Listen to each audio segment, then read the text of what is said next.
प्रदेश के उप मुख्यमंत्री मुकेश अग्निहोत्री ने किया नालागढ़ का दौरे के दौरान ऐतिहासिक पीर स्थान लोहड़ी मेले में हुए मुख्य अतिथि के रूप में शामिल। इस दौरान उप मुख्यमंत्री मुकेश अग्निहोत्री ने मीडिया से रूबरू होते हुए पत्रकारों से बात करते हुए उप मुख्यमंत्री ने कहा कि प्रदेश भाजपा नेता दिल्ली में जाकर फाइनेंशियल तौर पर प्रदेश सरकार को तंग करने की कोशिश कर रही है। उन्होंने भाजपा नेताओं को दो टूक शब्दों में कहा है कि हम चुनौतियों से नहीं डरने वाले हैं।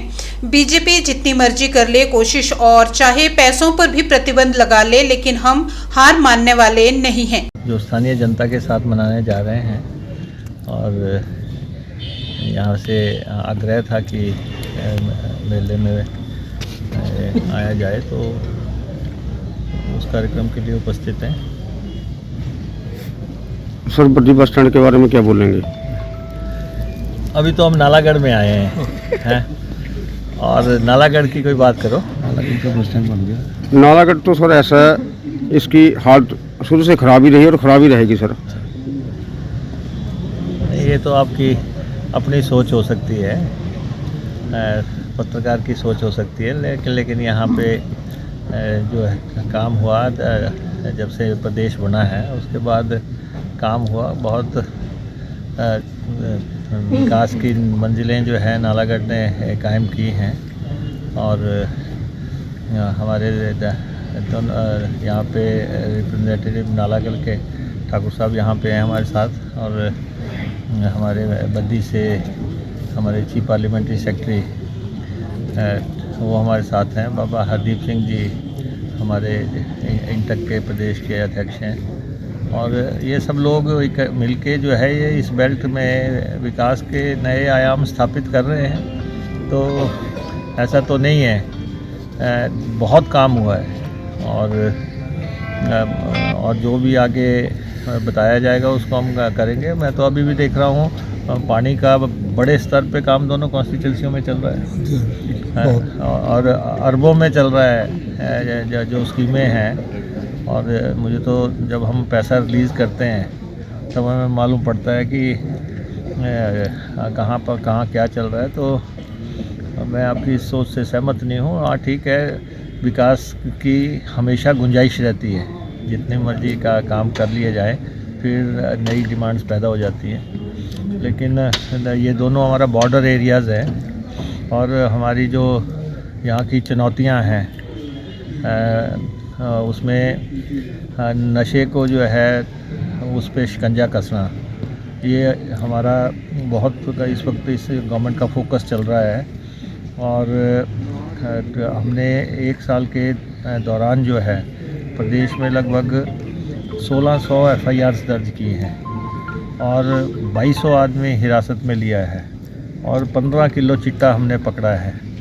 और ये जो सिंथेटिक ड्रग्स हैं इसके लिए इसका जड़ से नाश करने के लिए हम लगे हुए हैं। और हमने अपने सारे रिप्रेजेंटेटिव्स को भी ये कहा है कि किसी भी काम के लिए आप किसी भी अधिकारी को फ़ोन करें, लेकिन चिट्टे वाले को छुड़ाने के लिए कोई भी कदम नहीं उठाएगा, क्योंकि ये हमारी पुश्तों का सवाल है, हमारी आने वाली पीढ़ियों का सवाल है। हम बॉर्डर पे हैं, और बॉर्डर की वजह से हमें दिखते हैं, क्योंकि हमारे पड़ोसी राज्यों में भी ये प्रॉब्लम है, और इस काफ़ी बड़े आकार की है। और ये अंतर्राष्ट्रीय प्रॉब्लम भी है, क्योंकि पाकिस्तान, अफ़गानिस्तान जो कंट्रीज़ हैं वहाँ से ये सारा सिंथेटिक ड्रग्स आ रहे हैं। तो इसलिए इसको रोकने के लिए हमने ये पुलिस को फ्री हैंड दिया है, और हमने स्पष्ट तौर पे पुलिस को कहा है कि आप किसी भी तरीके से जो है इसको जो है समाप्त करने के लिए कदम उठाएं। और अगर पुलिस का भी कोई कर्मचारी इसमें संलिप्त पाया गया तो उसका भी हम सीधा डिसमिसल ही करेंगे, क्योंकि इसके बारे में ज़ीरो टॉलरेंस है। नशे में शामिल लोगों को तो बैक टू बैक जांच करके हम मेन सौदागर तक पहुंचना चाहते हैं। मेन जो जहां से ये चला था, ये जो 1 ग्राम 2 ग्राम वाले जो है, ये तो लोगों को फांसा जाता है यहाँ पे आके। उनको कैच देम यंग की डेफिनेशन से कि उनको इसका सेवन करवा के इसमें फंसाया जाए। लेकिन जो लोग इसको पीछे से जो चेन्स है उस तक पहुंचने के लिए, और सोलन ज़िला में भी इस समय बहुत बड़ा काम हो रहा है इसमें, और काफ़ी चेन्स उन्होंने पकड़ी भी हैं। और हम तो ये हमारा है। दूसरा जो है, माइनिंग को हम रेगुलेट करना चाहते हैं।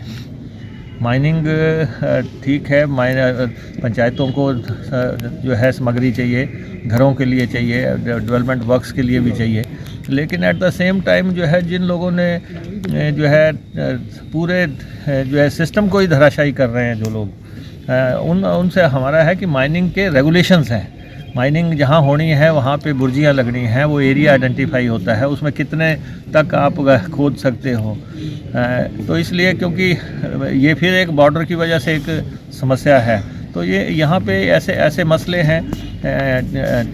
ये यहाँ पे बहुत बड़े पैमाने पे इंडस्ट्री है, जहाँ पे विकास आएगा वहाँ साथ में अराजक तत्व भी आ जाते हैं, तो उन पे चेक रखना।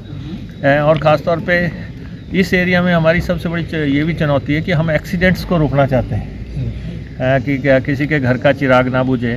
तो हमने अपने डिपार्टमेंट्स को भी कहा है कि जो भी आपके ब्लैक स्पॉट्स हैं, जहाँ टाइम एंड अगेन एक्सीडेंट हो रहे हैं, उनकी आप शिनाख्त करें और पहचान करें कि किस ढंग से हम वहाँ जो है एक्सीडेंट्स को रोक लगा सकते हैं। और जहाँ तक इस समय एक हम कदम उठाने जा रहे हैं, 2-3 दिन में हमारी बोर्ड ऑफ डायरेक्टर्स है HRTC की, हम 100 दर्शन सेवाएं चलाने जा रहे हैं। जो धार्मिक स्थलों को बसें जाएंगी और ईयर मार्क्ड बसें जाएंगी, दर्शन सेवा के नाम से बसें जाएंगी।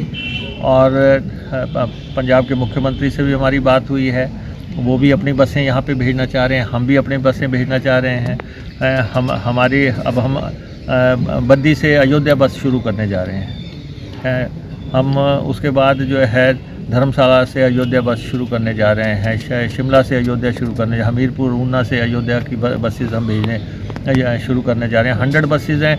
अनंतपुर साहब को बस जो हमारी जाती है रेगुलर बसेस, लेकिन हम दर्शन सेवा के नाम से भी भेजना चाहते हैं। अमृतसर को हम दर्शन सेवा के नाम से भी बस भेजना चाहते हैं। जलियांवाला को देखने के लिए लोग जाते हैं, वहाँ के लिए है, या बागा बॉर्डर्स के लिए बसेस हैं, ब्यास के लिए बसेस हैं, या हमारे चिंतपूर्णी जी, ज्वाला जी, नैना देवी जी, बाबा बालकनाथ जी, कांगड़ा, और उसके बाद ब्रजेश्वरी जी या चामुंडा जी, या हमारे भोलेनाथ के 84 धाम हैं, या फिर हमारे बौद्ध मठ हैं, या वृंदावन है, वृंदावन की बसेस चलाने जा रहे हैं। सालासर, बहुत पूरा रूट्स आइडेंटिफाई हो रहे हैं। अगली जो हमारी बोर्ड ऑफ डायरेक्टर्स हो रही हैं, उसमें हम इन रूटों को चयनित करके धार्मिक सर्किट को पूरा अंजाम देना चाह रहे हैं। और दूसरा ये है कि जब बसें शुरू होंगी, ये धार्मिक सर्किट की बसें शुरू होंगी, उसमें बकायदा मंत्रों का उच्चारण होगा, और वहाँ पे जो है किस ढंग से उसको लोगों की मान्यताओं के साथ, लोगों की आस्थाओं के साथ जोड़ा जाए,